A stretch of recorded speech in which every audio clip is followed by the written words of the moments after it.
In an attempt to clean up, Mayorkas would later say that the administration's position has not changed. Joining me now, Democratic Congressman Adriano Espaillat of New York. Congressman, Biden did pledge not another foot, no more money for border wall. Why is this happening? Well, opinions change, views change, people evolve. I trust the president. I think he's a man of his word. Do you think his opinion has changed about the wall itself? No, I don't think so. I know that there's money that was allocated back on 2019, and perhaps they need to access that money. This crisis is a deep pocket crisis, right, for cities and the federal government as well.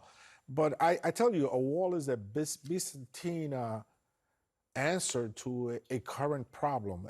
It really doesn't work. And what we really need to do is take a deep dive into what's happening in Central and South America, and look at what's happening, for example, in Venezuela. Many of the migrants are coming from there, the Maduro regime. But Haiti, being run by the gangs, Cuba, and it's not even a right or left wing crisis.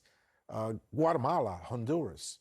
So there is a crisis in Latin America. What do you want the president to do at this point as it relates to the wall? You call it a Byzantine solution to the problem, but at this point, should they or should they not go forward with building this wall? Absolutely not. I think that the money should be spent smart. Ports of entry are a problem. The Cato Institute, a very conservative institute, has given us information that shows that only 0.02% of the fentanyl that's coming in is being trafficked by migrants.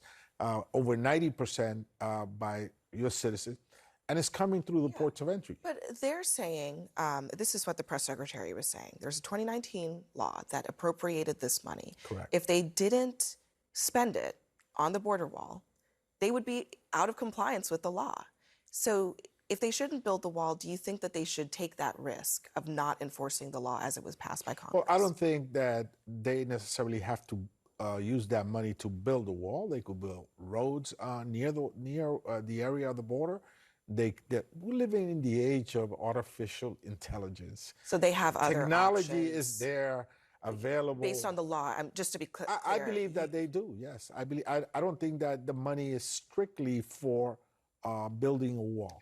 So I think they have options, and I think they should resort to those options. So why do you think that Secretary Mayorkas said, and this was a very stark quote, there is an acute and immediate need to construct physical barriers along the southern border? Why would he say that?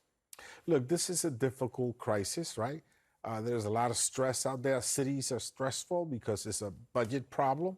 The federal government has to deal with it on a daily basis, so it's very stressful. I'm sure that there is space in the debate for border security. I support the Dignity Act, which is a bipartisan piece of legislation for comprehensive immigration reform.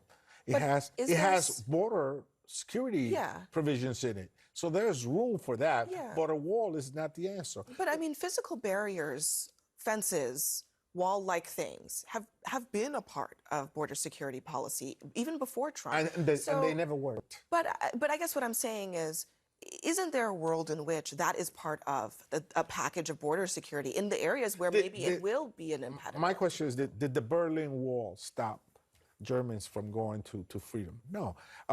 Would a wall stop a mom that's traveling 2,000 miles with two of her children because they want to be recruited by a gang, and she wants to knock on our door and make her claim? No, it won't stop her. And don't get me wrong, I'm not trying to make a case for the wall. I'm just asking, as a part of a compromise to get to more comprehensive solutions, would you be willing to accept some money for just physical barriers in order to get there? I'd be willing to accept a robust discussion for border security, and we can discuss the details of that. Not a wall, but there's plenty of technology available now that will probably be best suited for the border and will be more effective than a Byzantine wall. And so I would be willing to discuss that and to see how we provide work permits. And the Dignity Act provides those provisions.